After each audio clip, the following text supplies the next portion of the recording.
Hi friends, నేనైతే చాలా రోజుల తర్వాత హన్మకొండకు వచ్చాను. అండ్ ఇక్కడ నేను హన్మకొండలో medical college and super speciality hospital.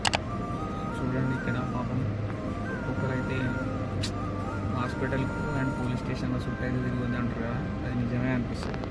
చూస్తారు కదా, ఇదే friends Kakatiya medical college and super speciality hospital, Hanamkonda, Warangal. ఇట్లా హాస్పిటల్లో ఇక్కడికి వచ్చినప్పుడు అయితే నాకు కూడా అనిపిస్తుంది. ఇగో చూస్తారు కదా, ఇక్కడ ఈ తాత అక్కడ వాళ్ళు అయితే బాక్స్లో అన్నం పట్టుకొని తిట్టుకొని తింటున్నారు. పాపం ఏ ఊరు నుండి వచ్చారు, ఎక్కడి నుండి వచ్చారో కానీ ఒక్కొక్కరితో ఒక్కొక్క బాధ. కొందరేమో ఏడుస్తున్నారు, కొందరేమో ఇట్లా వచ్చి రోజుల తరబడి ఇట్లా హాస్పిటల్లో ఉంటారు. ఇట్లా నేను కూడా మా నాన్నకి అయినప్పుడు అయితే నెలలు వారాలు అయితే హాస్పిటల్లో ఉండి ఫేస్ చేసిన. కానీ అనుకుంటారు కొందరు ఏసోళ్ళు ఇది అది అని చెప్పేసి విన్నంతా అని. కాకపోతే ఫేస్ చేసిన వాళ్ళకే తెలుస్తుంది అనమాట. అందుకే లైఫ్లో కష్టాలు సుఖాలు అన్నీ ఉంటేనే జీవితంలో ఉంటుంది అనేది. Please like and subscribe.